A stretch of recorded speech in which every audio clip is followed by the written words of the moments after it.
Hey, what's going on, guys? Goose here, man. Coming back at your video. And before I get started, if you're new to the channel, make sure you subscribe, ring the bell, click all notifications, and give the video a thumbs up.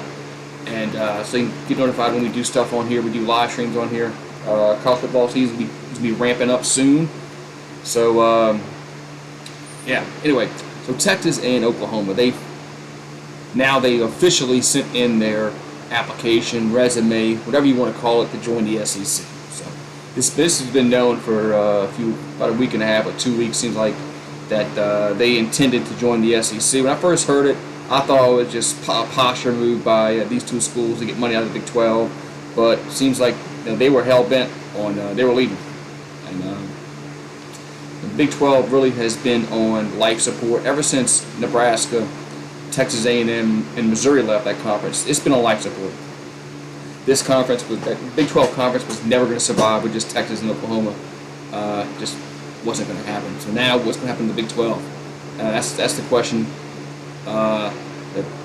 That's the question I would like to know. What's going to happen with the Big 12? What's going to happen is it's going to dissolve. The Big 12 will dissolve. I mean, they're not going to bring anybody. I mean, if they do bring teams in, they're going to lose their Power 5 status, and they won't be in the playoff. They won't be in the playoff conversation, as opposed to getting that automatic bid in the playoffs once the playoffs expand. The Big 12 doesn't have the heavy hitters like Texas and Oklahoma in the conference. Their days of being a Power 5 conference is over with. So looks like probably that we're shaping up to have 4 super conferences: the Pac-12, the Big 10, the ACC, and the SEC. Now, how's it going to look? All right, is every conference going to have 16 teams? What's going to happen with Notre Dame? Another question that needs to have to be answered. But Texas and Oklahoma is coming to the SEC, so it's interesting to see what they do with the divisions. Are they going to have a West and the East? Are they going to put Alabama and Auburn in the East, Missouri in the West, Texas A&M and Oklahoma in the West? Is that what they're going to do? That remains to be seen if they do that. But another thing I hear popping up is like, ooh, are we going to kick anybody out of the conference? No, there's nobody getting kicked out. Vanderbilt's not getting kicked out. Vanderbilt's not leaving the SEC. So everybody can just quit talking about that and bringing it up, because that's not going to happen. SEC is going to 16 teams, and hopefully they don't go any further than that. Hopefully they don't go to 20. Something like that. I don't like the talk of maybe what they talk about Ohio State, Michigan, but Florida State, Clemson. If Florida State and Clemson were to come into the SEC, it should have happened in the early '90s when they brought in Arkansas and South Carolina. So I think that's done. I don't think Florida State and Clemson will come to the SEC. The ACC might get Notre Dame. That's one domino that needs to fall soon. Is Notre Dame needs to join a conference. They did last year because of COVID year, but that's something that I think Notre Dame needs to do going forward, because I think it's more lucrative for them to get in the ACC just because of the media deals that are getting renewed. With some of these schools are making a lot of bank. But getting back to the Texas and Oklahoma angle, this is going to have a lot of shakeup in the conference. LSU, Florida, just on my end, LSU, Florida, LSU, Alabama, LSU, Auburn, those probably won't be played every year anymore with these teams coming to the conference. Hopefully they do the pod system that they're talking about, where you play everybody, you can play everybody in your conference every 2 years, which I have no problem with that. I mean, if we're playing Florida every 2 years, Auburn every 2 years, Alabama every 2 years, Kentucky, South Carolina, Tennessee, Georgia, teams that right now it's like every 6 years we play somebody in the other division or outside of Florida. So hopefully that happens. Hopefully they can work a way where we play more teams more often. They're gonna have to keep the Alabama Auburn game intact. That's why they're probably going to be in the same division. Florida, Georgia, that's got to stay intact.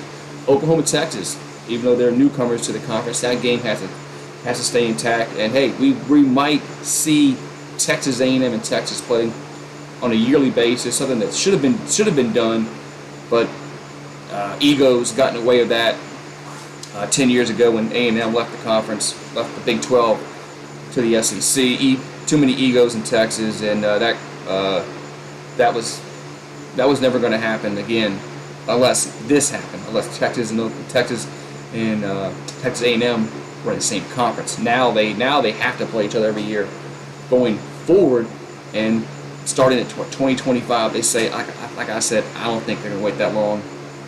It's just, because these other teams in the Big 12 they're gonna have to find suitors. They're gonna find a place for themselves, like teams like West Virginia, Oklahoma State. What's gonna happen with them? West Virginia, I think the likely spot for them would be the ACC. They're close on that East Coast over there in the country, where they're closer to those schools. That's a more geographical fit for them. Oklahoma State, that's a lot of talk about. Heard some talk about them going to the Pac-12. Which wouldn't be too surprising because Colorado's in the Pac-12, so I wouldn't be too surprised if Oklahoma State did that. Some teams might get left out, like Kansas State, Kansas, TCU, Baylor. What's going to happen with those teams? They might get left out, and then they might get pushed down to the other conferences, like the American Conference. I don't know. If I was an athletic director of those schools, remaining schools in the Big 12 outside of West Virginia and Oklahoma State, I'd be a little concerned about where I'm going to end up, because I don't know. So a lot of dominoes are going to continue to fall in this. But so Texas and Oklahoma, guys, they are coming to the SEC because it's going to get approved. If Texas and Oklahoma come knocking on your door, and if the SEC says, no, we don't want you in, that would be a massive failure by Sankey, and a fireable offense, in my opinion, if that happens. But it's going to happen. They're going to get the votes to come in. Everybody say, oh man, no, maybe Missouri's going to vote no, Texas A&M, LSU, Arkansas. No, they might block it, and they might get 5 votes and no to come in, because you have to have 11 votes.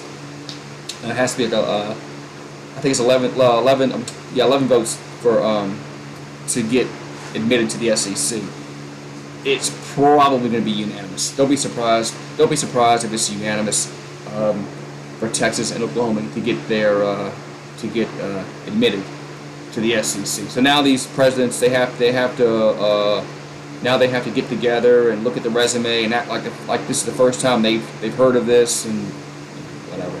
So we'll see when it happens. I say by 2023,